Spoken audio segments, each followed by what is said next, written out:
Yo, yo, yo! Welcome back to the MMA Short Show. As always, your boy, Stephen Moustaris. And guys, let's get straight into it, man. UFC 296 this weekend. I want to do a few videos of my favorite topics of this weekend. And, let's start off with the saddest one. Let's get the saddest one out the way. Hopefully it ends up happy on Saturday. But as of right now, it's got to be up there, as a front runner for some of the saddest storylines that has ever happened in the UFC. And this is the entire Tony Ferguson plot line here, man. It's getting so depressing, and at the same time, we're almost becoming numb to just watching this guy leave the octagon unconscious or dead or losing a limb or whatever. And, outside of it being against Paddy Pimblett, who I personally don't think is worthy of even having this fight, it feels like the UFC is really just throwing him out there and just trying to just sacrifice Tony Ferguson. If it's 39, 40-year-old Tony Ferguson, we're trying to hype up Paddy Pimblett, who's coming off of a loss to Jared Gordon, even though the UFC probably paid the judges for him to win. It's like, oh, let's get him out there and beat up a 40-year-old Tony. I just don't think it's a lose-lose for Paddy. I just think people are just going to hate Paddy even more for this fight. And especially if Tony Ferguson goes out there and beats Paddy, it's going to be crazy. But I think the saddest thing of this whole thing, man, and this is no hate towards David Goggins or anything, but Tony Ferguson goes on 6-fight losing streak. It's one of the worst losing streaks we've ever seen, especially the fashion, the way that he's getting finished and everything. And let's not go to the top gym out there. Let's not get one of the best coaches, even though we've been struggling with even having a fight camp. Let's not get that together. Let's not go towards the best up and coming fighters currently. Let's not go to these better gyms that are going to have these guys pushing us. Let's not have training partners come in. Let's not have nutritionists come in. You know what we're gonna do? Let's have David Goggins be our lead instructor our lead coach for this training camp. Are you kidding me, Tony Ferguson? I mean, I get it, man. I get it in a way. Everybody needs inspiration. Everybody needs something.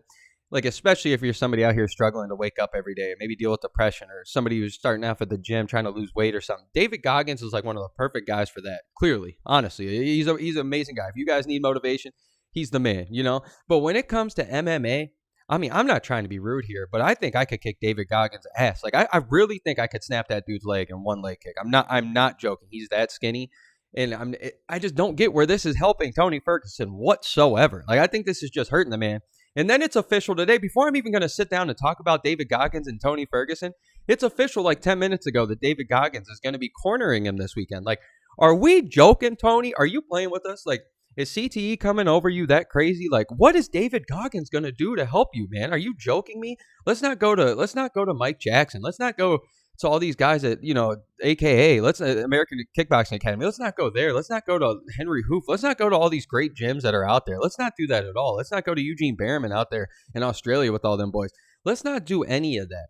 Let's just stay at home, keep training our own way, and then let's put ourselves through the worst training camp of all time at 40 years old on our knees, doing the stuff that David Goggins has been. Are you joking me? They don't know you, son. Who's going to carry the belt? Nobody's going to be carrying. Nobody's going to know him. When he's knocked out in the middle of the octagon because all he was thinking about is what David Goggins going to yell at him to get up the steps. Are we joking, man? This is just one of the most depressing things in the world. And I know some people might like this. Some of you might be sitting there saying oh, look, David Goggins helped John Jones in his last fight. No, he didn't. John Jones even came out and said, man, it was more just him talking on the phone. They didn't even meet until the fight night. John Jones is not stupid. That man is the number one fight IQ of all time, one of the number one people to come in with a game plan and execute it. What is David Goggins going to do for John Jones other than maybe help him inspirationally in his head, motivationally in his head, which is perfect. That's why you should have him. But to have him as your number one cornerman, as your number one training guy this entire time, oh my God. As much as I want Tony Ferguson to go out there and absolutely pummel Paddy Pimblett, it's at this rate, I'm worried that we're about to witness him die for the 7th time in the octagon. What is going on, man? This is it. I feel like this is almost a joke. I really do. I'm waiting for, what's his name from that 70s show. I'm waiting for him to come out the back and you'd be like, oh, Ashton Kutcher, oh, gotcha, punk.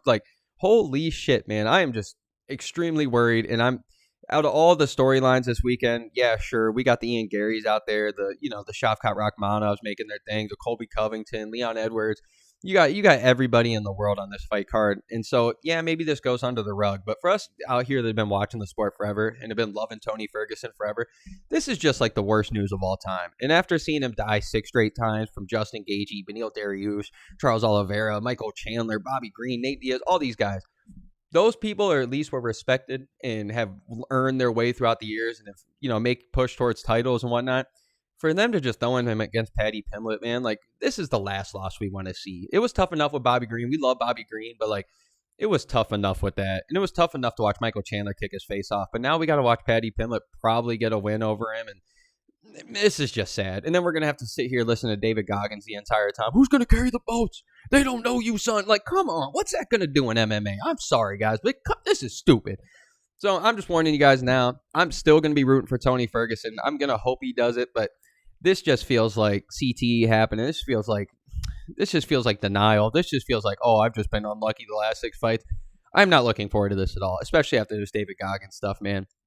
You couldn't have went to a better camp. We couldn't have went to just a better gym finally. We just couldn't get a head coach finally that is proven out here. We couldn't go train with the best fighters around you that you know. All of them. Like, we went with David Goggins, man. Come on. So, as always, your boy, Steven Moustaris. I'm sorry to get hyped up. It's just, I take this shit personal. I hate watching these guys die 7 straight times. We've watched it happen with BJ Penn. We've watched it happen with all these guys. And now we got to watch poor Tony Ferguson another time after 6 straight deaths inside the octagon. We got to watch a 7th one. Come on, man. Come on. But let me get off here, man. You guys let me know what y'all think. But at the end of the day, MMA short show. Let's go, baby.